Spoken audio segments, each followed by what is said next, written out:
Captain Hannah Park stood on the bridge of the UES Pathfinder, eyes fixed on the blue-green hologram floating before her.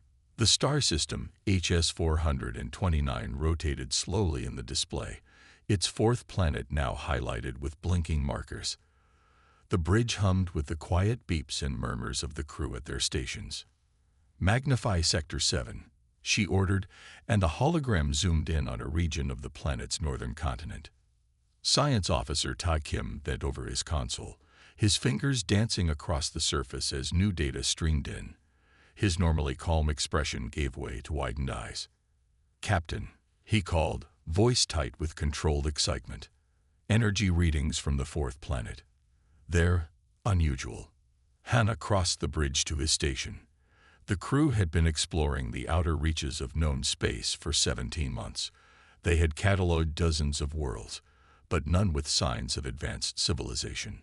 "Show me," she said. Ta brought up a series of wavelength patterns that pulsed with steady rhythm.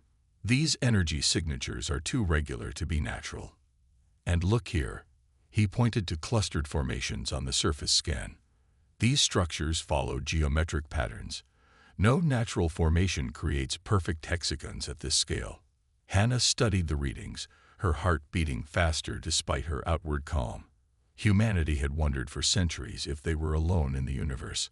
Now, on her watch, they might have their answer. "Artificial structures," she said, nodding. "How advanced?" "Technology level appears comparable to our early space age, perhaps mid-22nd century Earth," Tay replied. "They have orbital satellites and surface-to-orbit capability." Hannah straightened her uniform jacket. "Send first contact package Alpha to the escort vessels.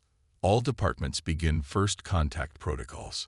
Communications Officer Su Yan nodded, her fingers already sending the coded message to their military escort. Outside in the blackness of space, 3 warships adjusted their positions. The destroyers Vigilant and Defender moved to protect the Pathfinder's flanks, while the cruiser Resolute shifted to guard their rear. "All vessels acknowledge," Su reported. "They have assumed defensive formation Delta." The bridge crew worked with focused intensity. They had trained for this moment, but training was one thing. Reality was another.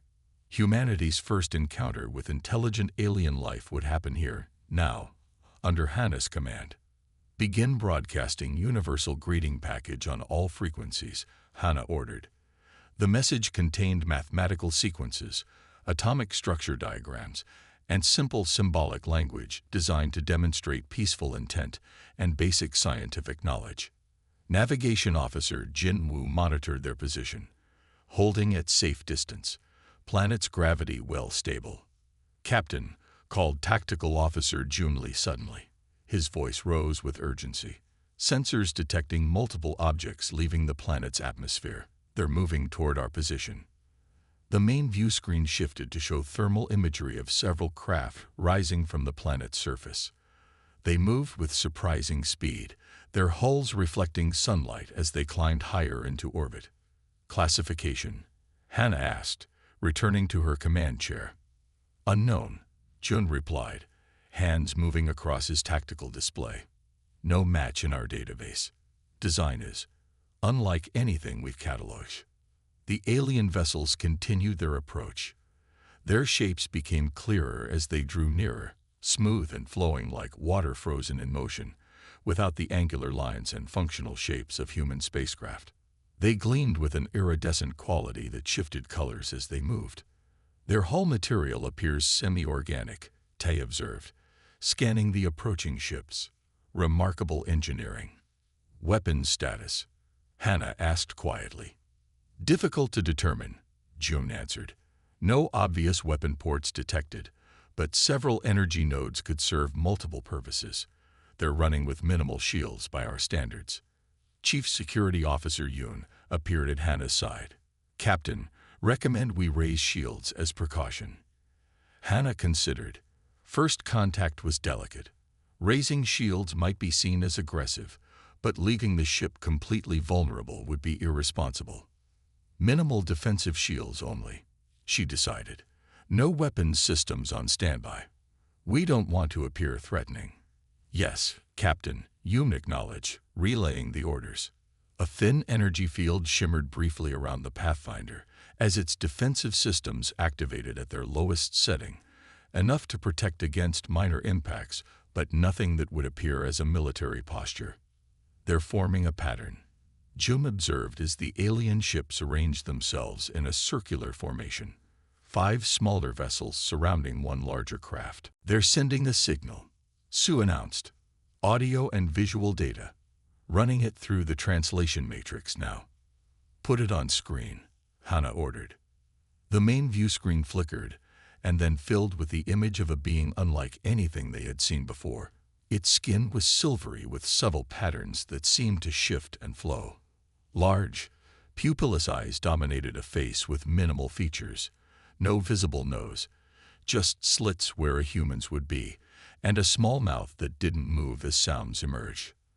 The translation computer worked to decipher the alien language, analyzing patterns and structures. Numbers appeared first, then simple concepts. After several tense minutes, broken words began to form. Visitors, from, beyond, identify, purpose. Hannah stood, straightening her uniform. This moment would be recorded in human history forever. I am Captain Hannah Park of the United Earth ship Pathfinder. We come from a world called Earth, seeking peaceful contact with other intelligent life. We extend greetings and friendship to your people. The alien's head tilted slightly. The patterns on its skin shifted in waves. After a pause, the being responded, its words becoming clearer as the translation system refined its algorithms. I am Coordinator Marrow of the Navi Collective. Your vessels, unusual design. Your approach, unexpected. Why do small vessels protect larger? Is danger present? Hannah realized they were asking about their military escort. The aliens found their defensive formation puzzling. Standard exploration protocol, she explained carefully. The galaxy contains many unknowns. Our escort vessels ensure our safety during research missions. The aliens' skin patterns changed rapidly. Something about this answer seemed to disturb them. Weapons, unnecessary among stars. Peaceful species travel, alone. Hannah and her officers exchanged glances. Their first alien contact appeared to have very different views on space exploration and on the necessity of defense. The encounter that would change both civilizations forever had begun. The Navi ships moved through space with a grace that made Earth's vessels look crude by comparison. Their hulls shimmered with colors that changed like oil on water, flowing from blue to purple to green as they turned. The 5 smaller ships formed a perfect circle around the larger command vessel as they approached the human fleet. They move like dancers, whispered Jin Wu from the navigation station. Perfect formation without visible thrusters. Captain Hannah Park watched the alien ships with a mixture of wonder and caution. Nothing in her training had prepared her for the beauty of these vessels. Human ships were built for function, angles, struts, and visible weapon systems. These alien craft seemed grown rather than built. Still no weapon signatures, she asked Tactical Officer June. Nothing definitive, Captain, he replied. Either their weapons are completely shielded from our sensors, or they don't have any, finished Security Chief Yoon, his voice skeptical. The communications console beeped with incoming signals. Da Song's fingers moved rapidly across his station. Captain, they're trying to establish contact. Multiple frequencies, complex pattern structure. Route it through the translation matrix, Hannah ordered. Full spectrum analysis. The ship's AI began processing the alien signals, searching for patterns and meaning. Mathematical sequences first, then simple concepts, followed by more complex ideas. The view screen displayed streams of data as the computer worked. This could take hours, Dai warned. We have time, Hannah replied, settling into her command chair. Maintain position and keep defensive systems at minimum. Send updates to the escort vessels. 3 hours passed as the ships faced each other in the emptiness of space. The bridge crew worked in shifts, analyzing data and refining the translation algorithms. Finally, Da's console chimed. Captain, we have basic communication parameters established. The aliens call themselves the Navi. Their leader is requesting visual contact. Hana straightened her uniform. On screen, the main view screen flickered to life, showing the interior of the Navi command vessel. The being that appeared had skin that gleamed like polished silver, with subtle patterns that moved across its surface like ripples in water. Its head was slightly elongated, with large eyes that contained no pupils, just swirling patterns of light. Where a human would have a nose, it had only slight indentations, and its mouth was a small line that didn't move when it spoke. "I am Administrator Kiro of the Navi Collective," came the translated voice, slightly metallic through the computer. "You have entered our home system unannounced." Hana stood, facing the screen. "I am Captain Hana Park of the United Earth ship Pathfinder. We are explorers from a planet called Earth. We come in peace and friendship." The alien's head tilted slightly. The patterns on its skin shifted to deeper blues. "Your vessels carry weapons," Kiro stated. The translation was flat, but the skin patterns suggested emotion. "Why do you bring instruments of harm to our system?" The directness of the question caught Hana off guard. "Standard exploration protocol," she explained. "The galaxy contains unknown dangers." The alien's skin rippled with rapid color changes. Several other Navi appeared in the background, their skin patterns shifting in what seemed like agitated conversation. Ambassador Sung stepped forward from the diplomatic station. He had been quietly observing until now. "Captain, may I?" he asked quietly.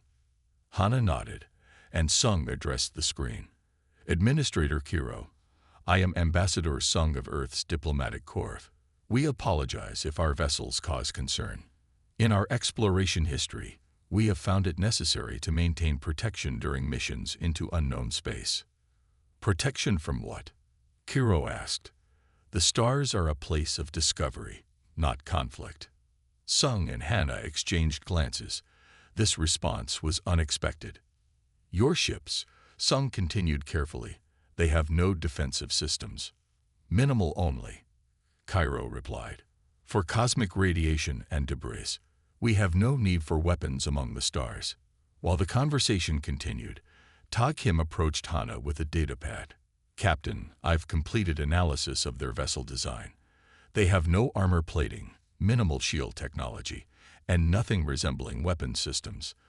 Their hull material appears to be a biological-mechanical hybrid that self-repairs, but would offer little protection against concentrated energy weapons." Ambassador Sung leaned close to Hana. "Their ship designs show minimal defensive capabilities. I believe we may have encountered a species without significant military development." "Fascinating," Hana murmured, "and potentially problematic."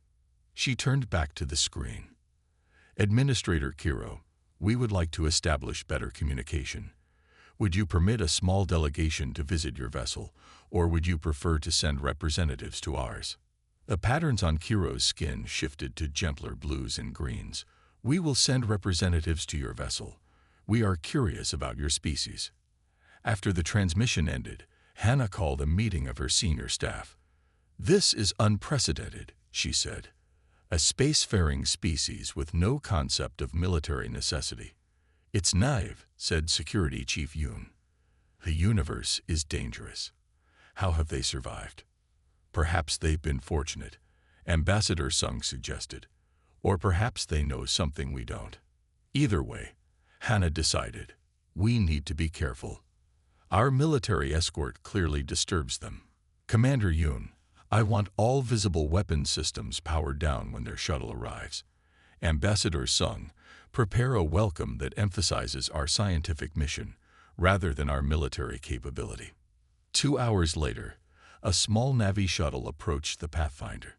It moved with the same fluid grace as their larger vessels, its hull shimmering with patterns that matched the stars around it.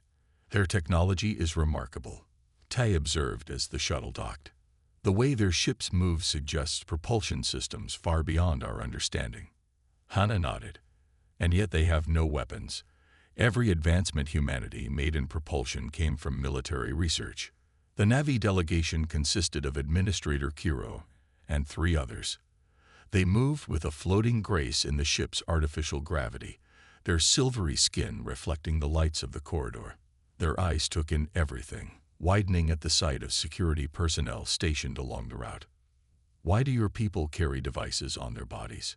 Kiro asked, gesturing to the standard sidearms of the security team. "Personal protection," Hana explained carefully. "It is our custom." "Protection," Kiro repeated, the translator conveying confusion. "You expect danger from your own kind." Ambassador Sung intervened smoothly. "Our evolutionary history included many predators. Caution is deeply ingrained in our culture." When they reached the conference room, the Navi representatives seated themselves carefully, their movements deliberate in Earth's gravity. Hana noticed they kept their distance from the human delegation. "Your species is unique in our experience," Kiro began.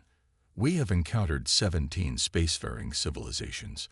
None maintain weapons platforms accompanying their exploratory vessels." This revelation stunned the humans. 17 other civilizations. Humanity had believed they might be alone in the galaxy. "These other species," Hana asked carefully, "they all travel without defenses." "It is the way of enlightened beings," Kiro stated simply. "Violence is primitive. Those who reach the stars have moved beyond it." Hana and Sung exchanged glances. Humanity had reached the stars through competition and military technology. Their first colonies were established with military protection. The concept of completely peaceful space exploration was foreign to them. "We have much to learn from each other," Hana said diplomatically. "Our histories appear to have taken very different paths." "Indeed," Kiro agreed, the patterns on his skin shifting to a calmer blue. "Perhaps that is why we were destined to meet." The Navi delegates followed Ambassador Sung through the curved corridors of the Pathfinder. Their silver skin rippled with patterns of blue and green, showing their unease. At each security checkpoint, they hesitated, eyes widening at the sight of the armed personnel. "These are standard security measures," Sung explained gently. "Please understand they are not meant to threaten you." Administrator Kiro moved with careful steps, keeping distance between himself and the human crew. The other Navi delegates followed his example, except for scientist Lyra, whose curiosity seemed to overcome her caution. Her eyes darted everywhere, taking in every detail of the human ship. "Your vessel's systems are fascinating," Lyra commented, her translator device converting her musical language into flat English. "The integration of biological support with mechanical functions is primitive but effective." Todd Kim, walking alongside the delegation, raised an eyebrow. "Primitive. Our life support systems are the most advanced in Earth's fleet. Yet you separate them," Lyra replied. "In Navi vessels, all systems flow together as one living entity."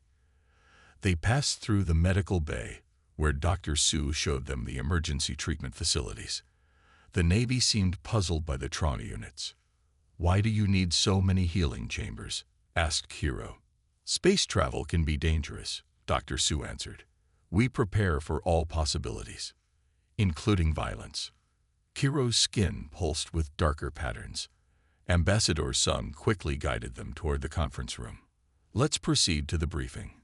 Captain Park and the other senior officers are waiting." The conference room featured a large viewing window that looked out upon the starfield and the distant shape of the Resolute cruiser. Captain Hana stood as they entered, offering the formal greeting gesture that the Navi had shown during their initial meeting. "Welcome aboard the Pathfinder," she said. "We hope this meeting will begin a long friendship between our peoples." The Navy responded with their own greeting, a flowing motion of their arms that resembled waves on water.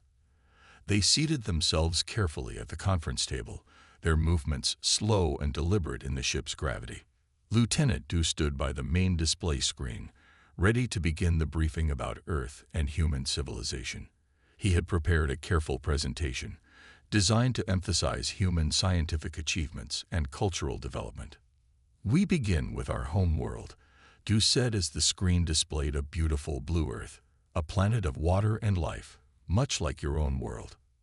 The Navi watched with interest as images of Earth's landscapes and cities appeared on screen.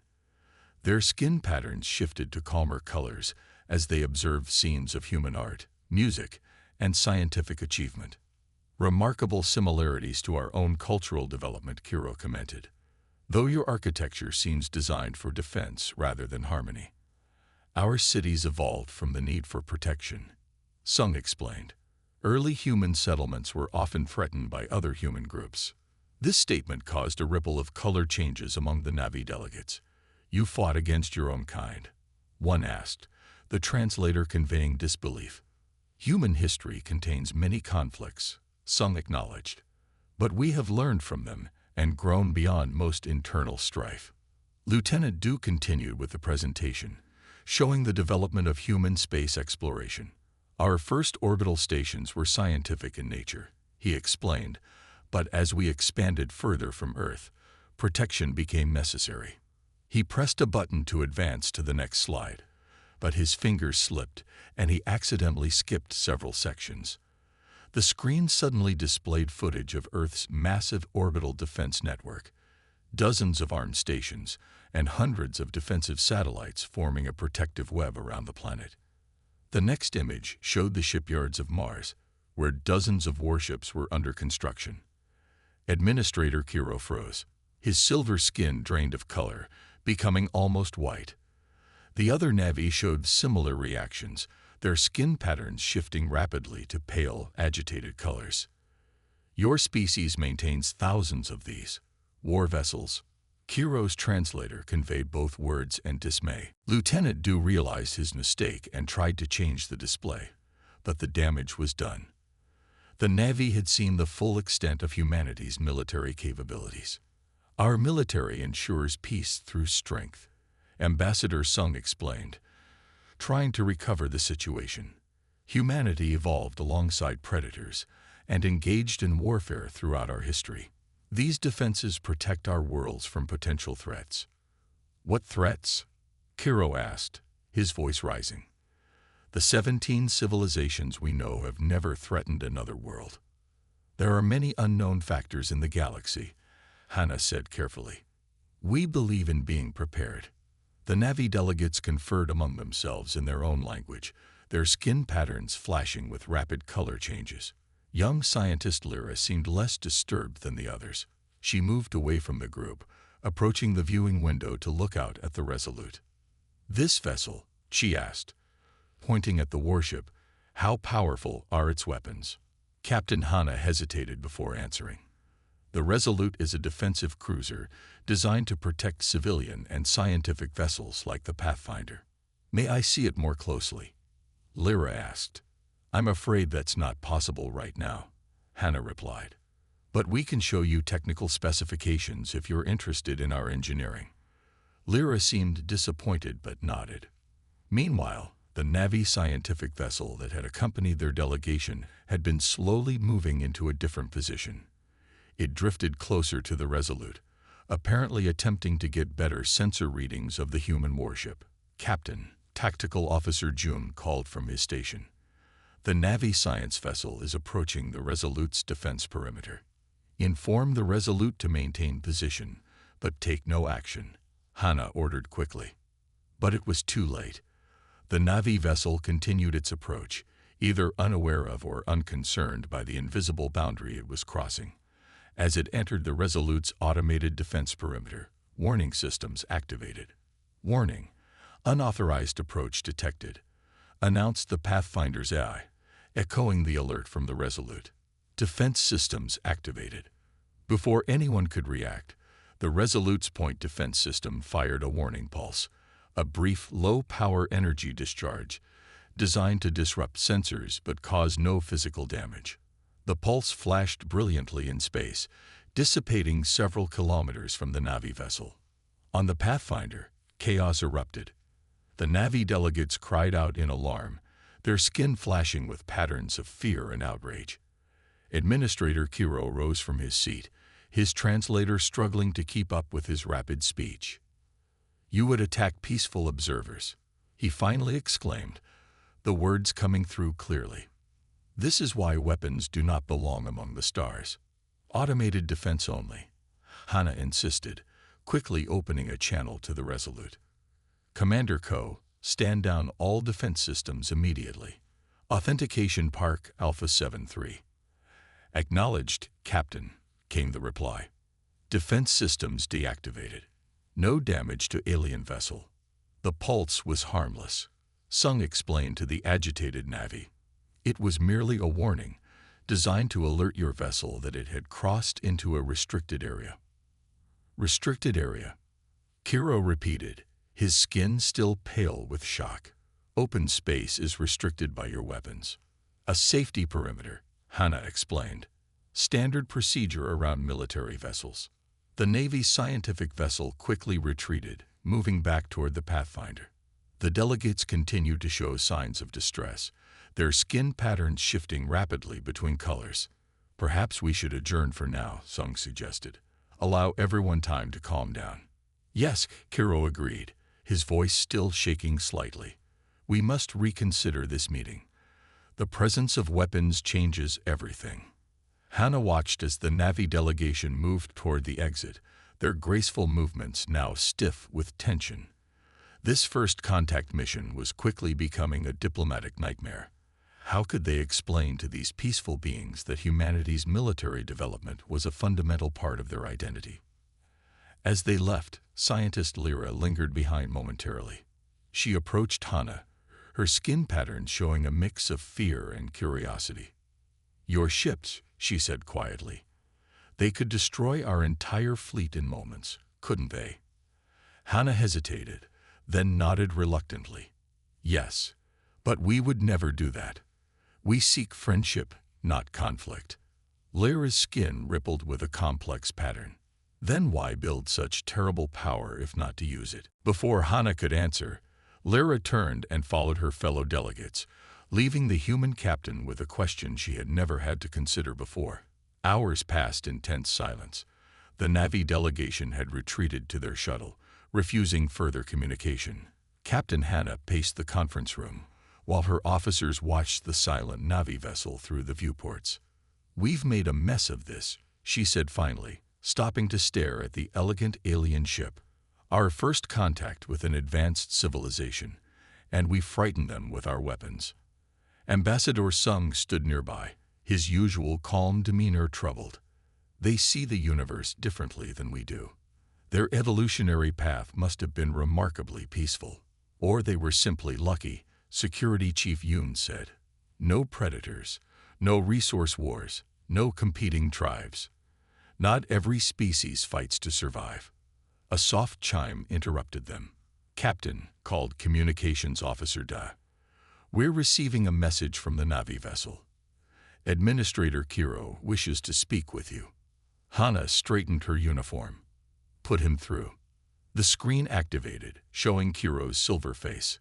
His skin had returned to its normal patterns, but moved slowly, suggesting caution. Captain Park, he began. After much discussion, we wish to continue our dialogue. There is much we do not understand about your species. We welcome the opportunity, Hana replied, relief evident in her voice. Would you prefer to meet on your vessel or ours? We will return to your ship, Kiro said, but only a small delegation, and we request that your military vessels move to a greater distance. Hana nodded. Agreed. I'll order them to maintain a position 10,000 kilometers from our location. An hour later, Kiro and scientist Lyra sat across from the human delegation in the conference room. The tension remained, but curiosity had begun to replace fear in the Navy's expressions. Before we continue, Kiro said, I wish to share something about our history. The humans leaned forward, eager to learn. In 10,000 cycles, our species has never known warfare between our own kind, Kiro stated simply. Stunned silence followed this revelation. The human officers exchanged disbelieving glances. Never, Ambassador Sung finally asked. No tribal conflicts. No resource wars. None, Kiro confirmed. Our evolution favored cooperation. When resources grew scarce, we worked together to find solutions. Violence was never a viable strategy for our species. Evolutionary biologist Min leaned forward, fascination overriding her usual reserve. This is extraordinary. Human history is defined by conflict. Our earliest tribal groups fought for territory and resources. As we developed civilization, wars became larger and more destructive. She activated a display showing human history, cave paintings of hunters, ancient battlefield scenes, modern warfare. Our technological development accelerated during periods of conflict. Our space program began as a competition between nations. The Na'vi watched the images with skin patterns that suggested horror. You killed your own kind to advance. Lyra asked, her translator struggling to convey her disbelief. Not intentionally, Min explained. But yes, competition and conflict drove much of our progress. It's only in recent centuries that we've largely overcome our violent tendencies. Kiro's skin rippled with complex patterns. Perhaps this explains your fixation with weapons. You expect others to behave as you once did. Ambassador Sung nodded. It's difficult to overcome thousands of years of evolutionary programming. We prepare for danger because we've always faced it. We understand danger, Lyra said quietly, but from nature, not from other thinking beings. She hesitated, then continued. We have encountered 17 spacefaring species in our exploration, all peaceful, all evolved beyond violence. We avoid regions with aggressive signatures. Security Chief Yoon frowned. Then why haven't you encountered the Vorn Empire? Our long-range probes detected their signals from the Perseus arm. The effect of this question was immediate. The Na'vi representatives looked at each other in alarm, their skin patterns flashing with rapid colors. The expansion zone? Kiro asked, his voice suddenly tense. You've detected them? Yes, Yoon confirmed. Our deep space probes picked up their communications about 2 years ago. We've been monitoring them since. We have deliberately avoided those sectors, Kiro admitted. The signals suggested a dangerous species. Lyra's skin had paled. The Vorn have conquered 12 systems in the last century, she said quietly. We hoped they would not detect our worlds. Captain Hana leaned forward. You've been hiding from them. We have no means to resist such aggression, Kiro said simply. None of the peaceful species do. When we detect aggressive signatures, we avoid contact. But they're expanding, Tactical Officer Jun pointed out. Eventually, they'll reach your worlds. We know, Kiro said. This is why we explore, seeking new worlds further from the expansion zone. Places to relocate if necessary. Silence fell across the conference room as understanding dawned on both species.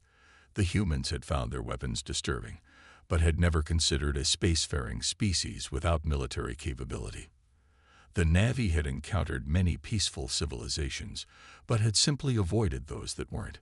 So there are essentially 2 types of civilizations in our galaxy, Hana said slowly. Peaceful ones that avoid conflict, and aggressive ones that expand through force. Kiro finished. We believe your ships marked you as the latter. We're neither, Sung said. We're something in between. We prefer peace but prepare for conflict. Hana tapped her fingers on the table, thinking. The Vorn expansion.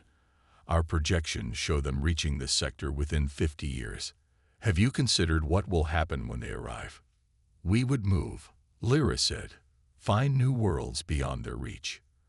And leave your home world? Yoon asked incredulously. Everything you've built. What choice do we have? Kiro asked. We cannot fight them. Perhaps, Ambassador Sung said carefully. Our different evolutionary paths might complement each other after all. The Na'vi looked at him with confusion. How so? You've avoided conflict, developed remarkable technology for exploration and peaceful existence, Sung explained. We've developed defensive capabilities that could protect peaceful species from aggressive ones. You would defend us? Kiro asked, his skin patterns showing disbelief. Captain Hana nodded slowly. An alliance. Your knowledge of peaceful species and territories, combined with our ability to establish defensive perimeters. Together, we might create a protected region of space where peaceful development can continue without fear of conquest. This is why you maintain your weapons, Lyra said suddenly, understanding dawning in her eyes. Not to conquer, but to protect. Exactly, Hannah confirmed. Earth's military has always had two purposes, sometimes to wage war, but always to maintain peace through strength. The concept is difficult for us, Kiro admitted, but logical. The Vorn would not hesitate to destroy our civilization if they found it useful. Then perhaps, Sung suggested, we have found each other at exactly the right time. The Navy's skin patterns shifted to thoughtful blue waves. For the first time since their meeting, the tension in the room had transformed into something else. Hope. We would need to consult with our collective, Kiro said finally, and with the other peaceful species we know. But yes, perhaps our meeting was not accidental after all. The stars bring together those who need each other, Lyra added, quoting what seemed to be a Navi saying. Captain Hannah smiled. On Earth, we have a similar saying. Necessity makes strange bedfellows. When the Navi looked confused, she laughed. It means unlikely allies often find each other when they need each other most. The Pathfinder emerged from hyperspace at the edge of the Sol system, its hull bearing the marks of its long journey home. Behind it came 3 Navi vessels, their silver-blue hulls gleaming in the distant sunlight. These ships had never before ventured so close to a militarized civilization. Captain Hannah Park stood on the bridge, watching as the small fleet approached the outer defense perimeter. 6 months had passed since the first contact with the Navy, 6 months of diplomatic talks, cultural exchange, and the beginning of a remarkable partnership. Signal Earth Command, she ordered. Inform them our guests have arrived. Communications Officer Day sent the message. Within minutes, an honor guard of 6 Earth warships appeared, moving into formation around the mixed fleet. The Navi delegates are requesting permission to move to the observation deck, Day reported. Tell them I'll meet them there, Hannah replied. The observation deck offered a panoramic view of space through its transparent aluminum walls. When Hannah arrived, Administrator Kiro and Scientist Lyra were already there, their silver skin reflecting the starlight as they gazed out at the approaching Earth. Your home, Kiro said softly, noticing Hannah's arrival. It is beautiful. Thank you, she replied, moving to stand beside them. I hope it will be a second home to your people. As they drew closer, Earth came fully into view. The blue-green planet was surrounded by a complex network of satellites, defense platforms, and space stations. Warships moved in careful patterns, maintaining a protective web around humanity's birthplace. So many, Lyra whispered, her skin patterns shifting with awe. And yet, they used them to protect, not conquer. That has always been their primary purpose, Hannah explained, to keep our people safe. We are beginning to understand, Kiro said, though it remains difficult for many of our kind. The fleet continued its approach, passing Mars and its massive orbital shipyards. Huge construction platforms surrounded a partially completed vessel unlike any seen before. Its hull combined the flowing lines of Navi design with the practical functionality of human engineering. The Harmony, Hannah said, pointing to the unfinished ship. The first of many joint vessels. It will combine your sensing technology with our defensive systems. A symbol of our alliance, Kiro agreed. When completed, it will be the most advanced exploration vessel ever built. And capable of defending itself, Lyra added. Her tone suggested she was still coming to terms with this concept. As Earth grew larger in their view, the comm system chimed. Captain Park, came the voice of Admiral Sue. Welcome home. The United Earth Assembly is ready to receive the Navi delegation whenever they're prepared. Thank you, Admiral, Hannah replied. We'll shuttle down within the hour. After ending the transmission, she turned to her guests. The Vorn scouts were detected at the edge of Navi space last week, she informed them quietly. The Fifth Fleet has already departed to establish a defensive perimeter. Kiro's skin rippled with concern. So soon? We estimated they were still years away from detecting our worlds. Their expansion is accelerating, Hannah explained, but they won't find undefended worlds. The Treaty of Sol will ensure that. Our people still struggle to understand your weapons, Kiro admitted, his gaze returning to the defense grid surrounding Earth. But we understand the need for them now. And our people are learning from your sciences, Hannah replied. Your propulsion systems alone have advanced our technology by decades. Together, we might achieve more than either could alone. Lyra's skin shifted to thoughtful blue patterns. For thousands of years, we believed weapons had no place among the stars. Now we see they may be necessary to preserve peace. Sometimes strength is needed to protect gentleness, Hannah said. That's something humans learned long ago. The shuttle bay was prepared for their departure. As they walked through the corridors of the Pathfinder, crew members saluted the captain and nodded respectfully to the Navi delegates. The tension that had marked their first meeting was gone, replaced by cautious friendship. On Earth, the United Earth Assembly had gathered in its grand chamber. Representatives from every human nation waited as the Navi delegation entered. Many had never seen the silver-skinned aliens before, and whispers filled the room. President Jun rose from his seat. Administrator Kiro, on behalf of humanity, I welcome you and your people to Earth. Kiro stepped forward, his skin patterns shifting to formal display colors. On behalf of the Navi Collective and the 17 peaceful species we represent, I thank you for your welcome. The Treaty of Sol was brought forward, a document that would change the course of galactic history. It established a mutual defense pact between humanity and the peaceful species of the Navi network. Human warships would protect Navi worlds, while Navy technology would enhance human capabilities. As Kiro and President Jun signed the treaty, applause filled the chamber. Captain Hannah watched from the side, knowing that this moment would be remembered for centuries to come. Later that evening, at a reception in the Earth Tower, Hannah found Lyra standing alone on a balcony, looking up at the stars. What are you thinking? Hannah asked, joining her. About patterns, Lyra replied. The pattern of stars, the pattern of life, how different paths can lead to the same destination. The need to protect what matters, Hannah suggested. Yes, Lyra agreed. My people protected themselves by hiding, yours by fighting. Now we find a middle path. In orbit above them, the first Joint Protection Fleet was preparing to depart. 10 human warships would escort 5 Navi colony vessels to new worlds beyond the reach of the Vorn. Their contrasting approaches to the universe were proving unexpectedly complementary. The Vorn will find us eventually, Lyra said quietly. Do you think they can be reasoned with? We'll try, Hannah promised. But if not, they'll discover that peaceful doesn't mean defenseless.